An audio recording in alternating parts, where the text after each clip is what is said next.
jërëjëf comme ni ma leen ko waxee sànq rek ci avant may dugg ci commissaire central bu Thiès tey ñoo ngi ci bureau commissaire bi muy commissaire Tendeng ñu gën koo xam ci liggéey yu am solo yi mu def ci Thiès dem ci yeneen raison bi ma koy mujjee gis moo ngi Rufisque commissaire voilà maa ngi lay nuyu bu baax a baax. maa ngi lay fay di leen di nuyu yéen yëpp seen équipe bi. leen di sant di leen di gërëm ci visite bi ngeen ñëw rendre. commissaire bi ngay ñëw dafa fekk Thiès di jooy affaire maanaam càcc gi te càcc gi sàcc gi ñu agression bi sax laay wax ñu gën cee joxañ ñi nga xam ne ñooy dawalkatu jakarta yi mu doon liggéey boo xam ne da nga ko fay fekk muy liggéey boo xam ni Thiès gépp dañ ko doon jooy ban taxawaay nga ci taxaw bi nga yegsee. waaw bi may ñëw Thiès effectivement. Population yi ñu doon jooy affaire agression yi des vols à l'arraché qui sont commis par des jeunes yi nga xam ne ils utilisent comme moyen roulant moto jakarta yi mu nekk phénomène bu nga xam ne bu préoccupant la sama prédécesseur def na ci lu mu mën man it bi ma ñëwee continuer ci xeex phénomène boobu mais lu jafe la parce que bi jakarta yi di ñëw les gens n'ont pas pris le temps pour ñu organiser wu ba xam ci yan conditions le jeunes yi di acquérir jakarta yi nu ñu leen di organiser ba ñu mun koy exploiter convenablement alors tey utilité jakarta yi kenn werantewu ko ci dëkk bi mais dafa am côté négatif mooy daf ci am jeunes yu bare yi nga xam ne dañuy utiliser jakarta yi pour def lu bon maanaam këf alalu jàmbur daw ak moom bi may ñëwee ba léegi jàpp nañ ci xale yu bare pour na ñaar fukki xale te man maa ngi ñëw à Thiès fin janvier donc dire que diggante février ak début septembre bi ñu nekk ni jàpp nañ ci plus de 20 garçons yi nga xam ne déféré nañ leen jugé nañ leen condamné nañ leen mais dafa nekk phénomène bu nga xam ne boo jàppee ñii ba nga yaakaar ni yëf yaa ngi wàññeeku mu am ñeneen ñu fëlaat continuer et en plus peine yi xale yi di jël 2 mois wala 3 mois bu ñu génnee delluwaat ci parce que day am na ñi nga xam ne ci diggante bi laps de temps là jàpp naa leen lu mat ñetti yoon maanaam da nga koy jàpp mu dem tëdd ci kaso bi bu génnee delluwaat ci la mu nekkoon parce que des fois dañ ci am lu bare am na ñaari weer ci ginnaaw dafa am ay fonctionnaires Nations Unies yu ñëwoon fii Thiès donc ay soxna lañu ñu ñëwoon dans le cadre du respect des droits de l'homme donc dañu ñëwoon di visiter nos prisons alors bi ñu egsi étape Thiès bi ñu logé fii ci benn hôtel génn benn jour dem reer yi bay dellu ci rek mu am ñaari boy yu këf seen saag donc ci saagu ndaw si amoon na 1,4 million amoon na it ay téléphone am ak ay effets yu bare ay carte professionnelle yu demee noonu yàlla dimbali ñu ba 2 jours après ñu jàpp xale yi. ñu jàppee ay xale yi ay une tranche d'âge entre 18 22 ans la fekk tas nañu xaalis bi ci lu bare ku nekk dem jënd ci jakarta bu bees jënd téléphone yu bees ay dàll yu bees ak yu demee noonu pour dire que c'est très compliqué mais ñun dañoo décider ni duñ leen bàyyil terrain bi ñu ngi ci ak ñoom di xeex ak ñoom di ci jàpp ñu bare donc je crois que phénomène bi wàññeeku na trop ba ñuy suñu jublu ni ci feet yi ci lay gën a accentué wu donc wàññeekoon na lu bare mais bi ñuy tabaski bi commencé woon na tamit bare bon lu tax parce que effervescence la population yi dañuy génn ba yenn heures yi rax ci dool yi yenn imprudence yi tamit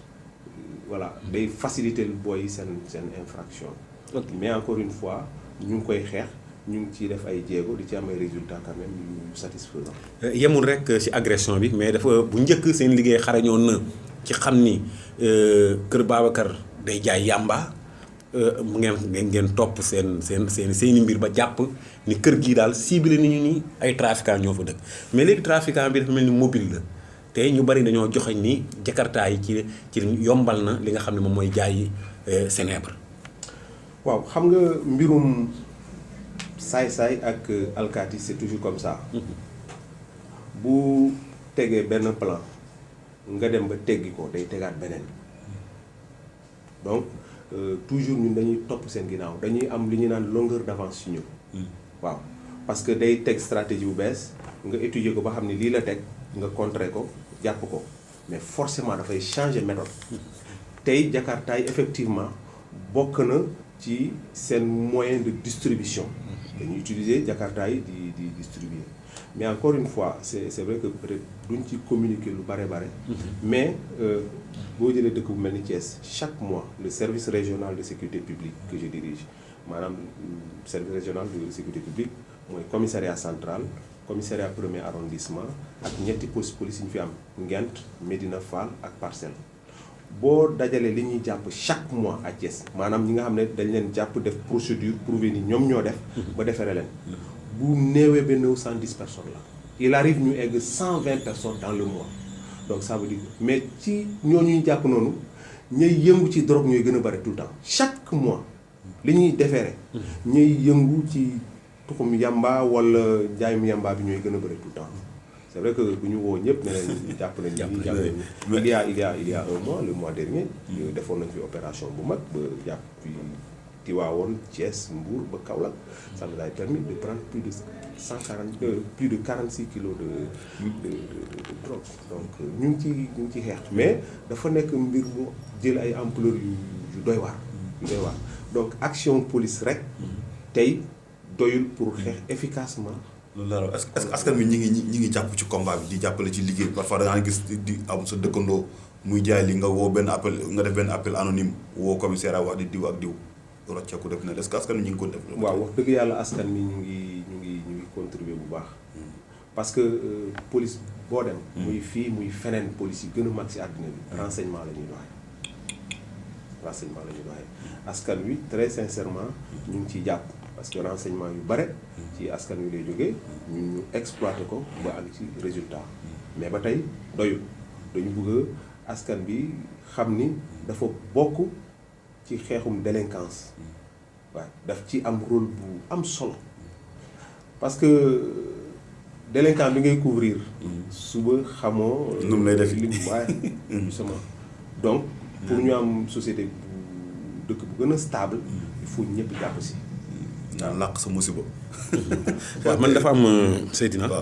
commissaire tey bu ñuy xool si police bi wàllum police tamit parce que mënuñoo wax jël lépp aussi teg ko ci toor bi police bi tamit fan yi si ginnaaw bëri na ay ngañ trop loo xamante ne ci police bi des fois ngeen jàpp nit ngeen dem ba jàpp nit ci biir këram des fois ñu torturer ko yooyu yëpp tamit il faut ngeen expliquer ñu pourquoi tout le temps ñu leen di dóor baaraam boobu. Ouais, mais ça dépend ci li ngay woowee torture je comprends pas. waaw parce que fan yii léegi am na benn manifestation bu amoon Dakar sax si ñu reyoon am na ko xam dañu ko dóor ba mu dee ñu ne peut-être dafa def crise tout le temps yooyu loolu la ñuy wax. te parfois nee nañ sax benn manque de formation aussi am na ci. ci xale yi ci ni ñuy interpeller nit ki même ba ci tali bu sax nit ki nu mu lay laajee ses papiers sax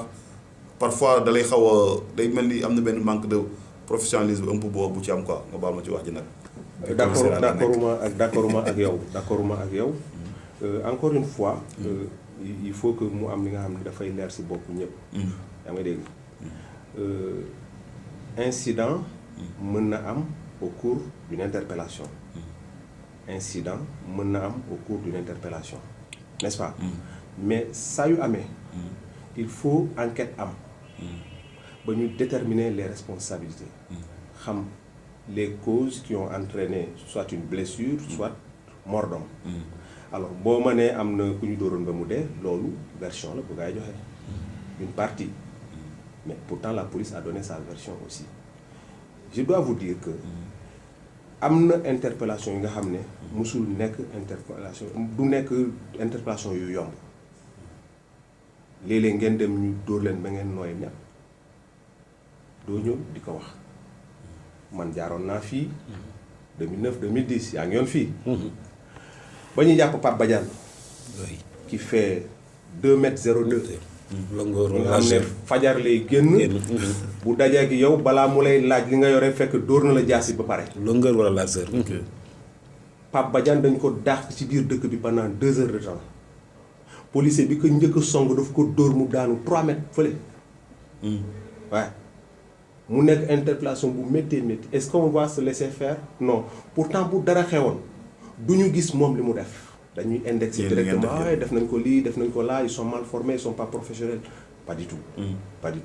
il arrive que ngeen dem interpellation mu métti trop et ça c'est partout ngañ mañ doon wooye manche courte manche longue waaw 10e toll nii Yékini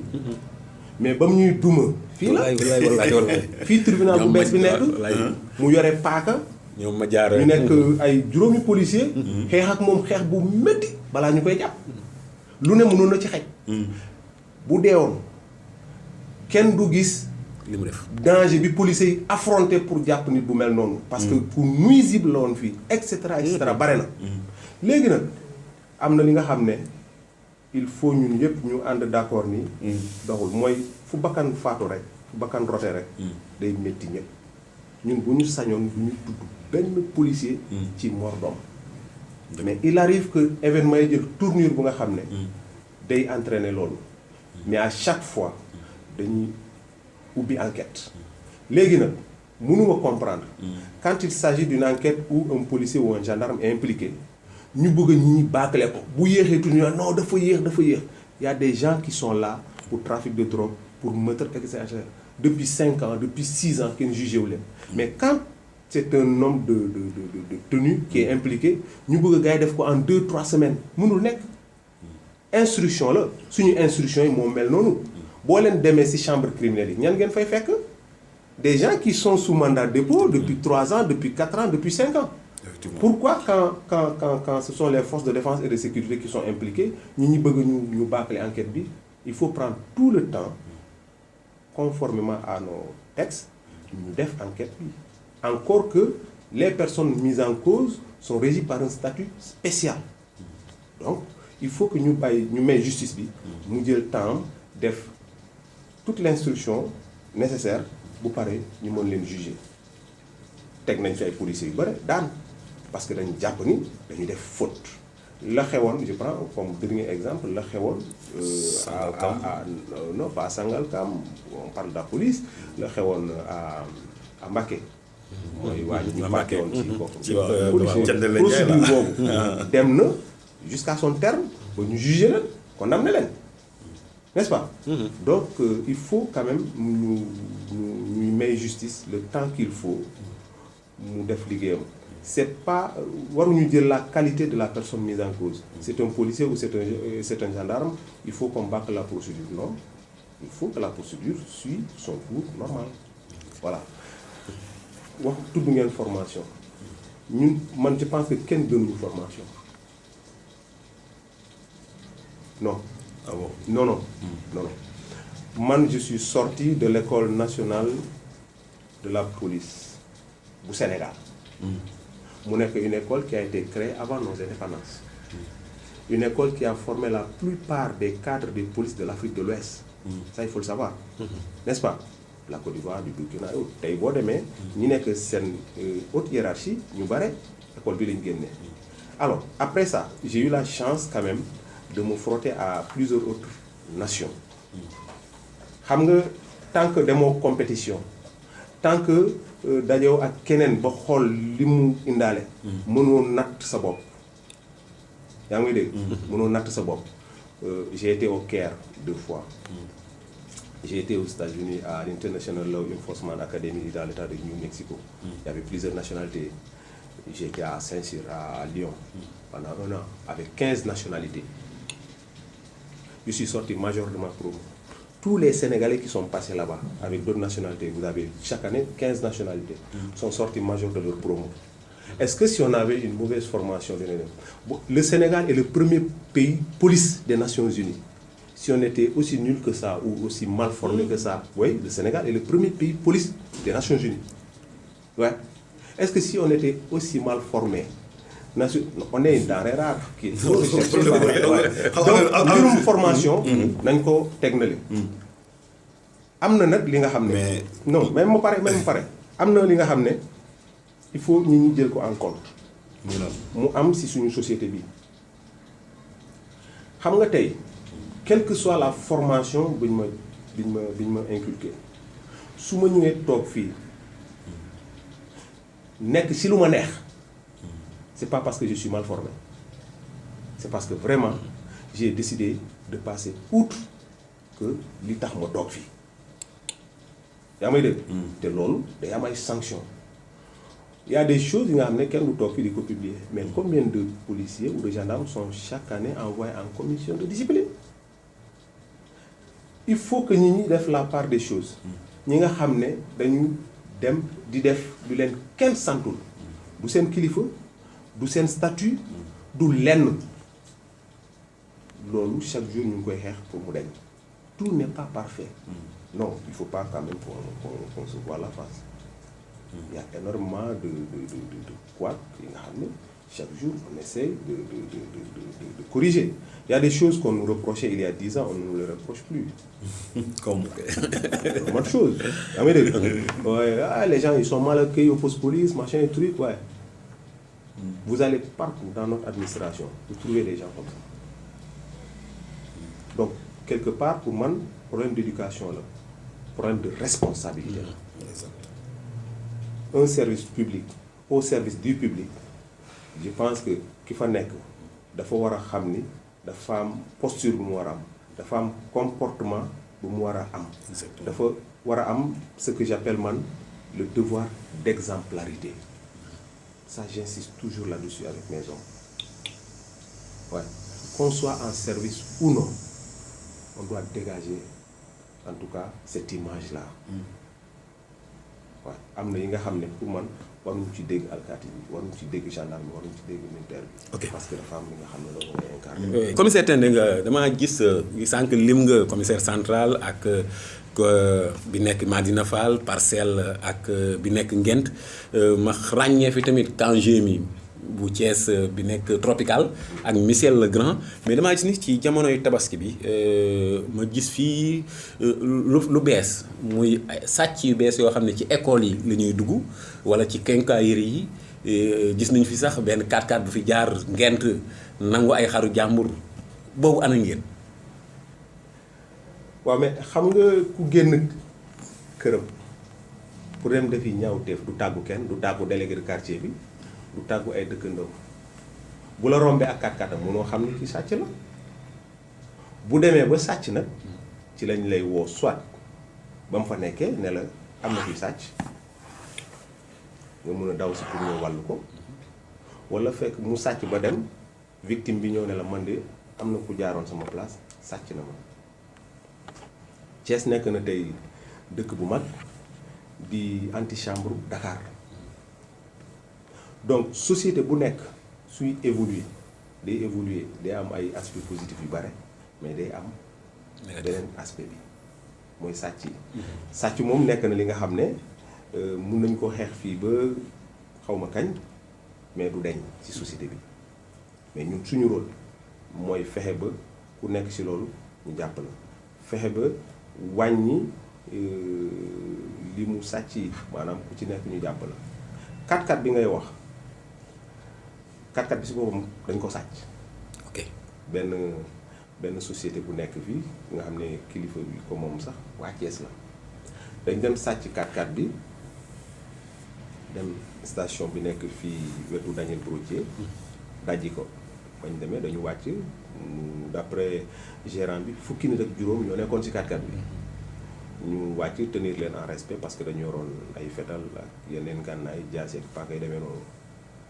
ñu bëgg a ubbi coffre bi mu tëleen mu dëgër trop ñu jël ci pompis bi xaalis yaakaar na fukki junni ak ñaar la dem ubbi boutique bi dajji boutique bi jël ci kees bi lu toll juróomi junni ba ñu demee ñun ci lañ ko yëg lendemain bi ñu commencé di leen di wër bi ñu amee signalétique signalement 4x4 bi sur lendemain bi ñu dem en fait jour boobu ba ñuy retiré wu ci lañ dugg biir caali tiré ay coup de feu gars yi daw ñu jël xaru jàmbur yi. c'est très normal borom fetal mënoo taxaw ne da ngay jàmbarloo ak moom à moins que nga nekk séeréer wóolu sa bopp. alors sur lendemain bi ñu dem si benn géttu béy pour sàcc ko. borom comme ñun disséminé woon nañ ñu ngi ay relais un peu partout mu signalé ñu ko immédiatement ñu daw bi ñu dawee ba ñu séenee ñoom ci la ñu taal 4x4 bi pour daw ñu topp seen ginnaaw 4x4 bi moo gën a bees suñu bos gën koo dëgër mais yàlla def ñu topp leen ba seen benn pneu toj bi pneu bi tojee ñu dévier oto bi wàcce ko ci àll bi ñu wàcc daw ñu récupérer 4x4 bi donc pour dire que suñu liggéey loolu duñ ko mën a am. ñu récupérer 4x4 bi indi ko fii borom xàmmee ko mu ñëw récupérer 4x4 am voilà. Thiès nekk na tey dëkk bu nga xam ne mënoo génn guddi wër dëkk bi yëpp te dajewoo ak policier c'est pas possible. tous les soirs le service régional sécurité publique bu Thiès dafa am un renfort du groupement mobile d'intervention mooy GMI bi ngay wax. ñëw boole ko ak suñu brigade de recherche ak suñu voie publique yi ñuy patrouiller biir Thiès. Le commissariat central, le commissariat du 1er arrondissement, le poste police de Nguent, le poste police des Parcelles Assainies et le poste police de Médina Fall. Tous les soirs dañuy patrouiller tous les soirs du lundi au dimanche loolu am na Thiès. mais Thiès nekk na tey dëkk bu nga xam ne yéen ñëpp gis ngeen ko dafa rëy. Thiès est une très grande ville aujourd'hui waaw donc mënuñu parcourir toute la ville. je pense que tey bu amee yi nga xam ne gisuñu ko fi wala dégguñu ko fi c'est en partie grâce à ces patrouilles nocturnes que nous effectuons tous les jours parce qu'elles sont payantes, les résultats sont là, en tout cas ñun sentir nañ ko. te Thiès niveau d'insécurité bi ba ñu ko doon xaymaa ci fan ban niveau ko koy teg. alors xaw ma looy woowee insécurité mais man parce j'estime que Thiès amul insécurité. ok.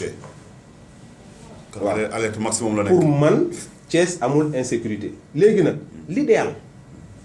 c'est zéro délinquance. Heureusement que c'est un idéal. Nous tendons vers ça. Mais xam nañ ni c'est pas possible. Une grande ville comme Thiès, forcément dina am ay cambriolage fii ay vol volé ay petites agressions parce que boo leen seetloo les agressions violentes là. maanaam wàññeeku na fi déedéet wàññeeku na trop à Thiès. boo ko déggee balaa nga koy déggaat mooy loolu. parce que tamit combat bi lenn la. soit ñun ñu occuper terrain bi ñeneen ñi abandonné ñu ko je parle des délinquants ñun bu ñu toogee banque suñu loxo ñoom ñooy occuper terrain bi te ñoom bu ñu ko occuper population yi ñoo ciy souffrir te ñun bëgguñu loolu chaque jour bu ñu xëyee ñu gis ni am na victime vol wala victime agression daf ñuy métti loolu. prévention la ñuy def prévention bi mooy lan mu ngi commencer sur la présence sur le terrain mais aussi la recherche du renseignement pour anticiper sur l'action de certains groupes d'individus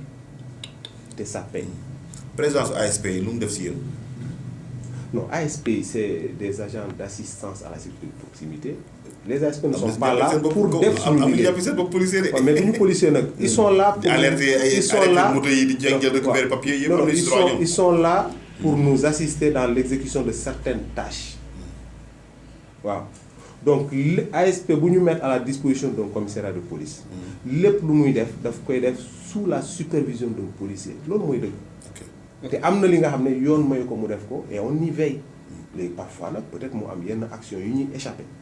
mais le principe c'est ça et on veille à ce que ASP yi mën a yem képp fi nga xam ne foofu lañ leen yemloo. ban message ngay jox population Thiès wax. population Thiès yi population bi ma leen di jox mooy. police bi seen police la c'est un service public au service du public population bi seen police bi seen police la bu doxee ci ñoom la bu doxul ci ñoom la nañu accaparer wu action police yi ñu ñëw ñu bokk liggéey pour dëkk bi am sécurité en tout cas man sama ambition mooy Thiès bokk ci dëkk yu ëpp sécurité ci Sénégal kuy yàq nañu bokk taxaw xeex ko c'est ça la vérité. ñu gën a contribuer ci signalement yooyu yëpp. ñu contribuer ci loolu bu njuumte amee nañ ñëw taxaw wax ni man def nañ ma lii walla wax nañ ma di bu ko defee ñu mën a rectifier parce que policiers yi ay nit lañu. am seeni limite mën nañ juum mais buñ juumee ñu toog wax leen luy dëgg encore une fois parce que même ci biir famille bu amee ku juum mais dañuy toog ne ko da nga juum li nga def du loolu man mun naa juum te du ma xam ni juum naa si yow mais boo mu ne tooñ nga ma def nga ma lii waroo ma ko def voilà parce que li ñuy wax policier tous les jours nañu adressé wu ak population bi ak respect ak courtoisie. Respect ak courtoisie vraiment c'est ça na population xam ni police bi seen police la ñun ñoom lañ fi nekkal nuit et jour. est-ce que seen numéro vert yi ñu ngi marché ba tey pour au cas d'urgence parce que bu njëkk dañaa gis ay 17 18 mais nit ñi dañ si daan woote di caaxaan di fóot di wax naka suñu noonu. waaw ñu ngi dox. mais tamit dafay am ay problèmes techniques. ok nga xam ne c'est indépendant des policiers. ok saa yu paane nga woo Sonatel pour ñu defaral la ko mais surtout ak nawet bi c'est très très très compliqué mais 17 bi nekk na numéro bu nga xam ne su ma leen fa tegoon 5 minutes. da ngay jóg dem sa yoon. ay nit yi la woo pour ay caaxaan kese. li ci gën a bare. wala nga décroché mu saaga la ndey wala nga décroché mu wax la li nga xam ne demoon mais ba tey on encaisse parce que à côté de celui qui appelle pour insulter am na kuy woote pour ñaan wàllu loolu moo tax on est obligé quelle que soit situation bi bu ñu wooye ñu jël te tey alhamdulilahi rabbil alamin yenn jafe-jafe yi amatuñu ko ba ku ñu woo je pense que dans les 10 minutes wala 15 minutes dinañ ñëw en tout cas à Thiès waxuma ni am nañu suffisamment de moyens mais on a de quoi quand même répondre aux sollicitations des populations vraiment dans les plus brefs délais. mais ñu lay remercier bu baax a baax commissaire Tendeng ci audience bi ñoo accordé. maa ngi leen di remercier tamit bu baax a baax. merci beaucoup.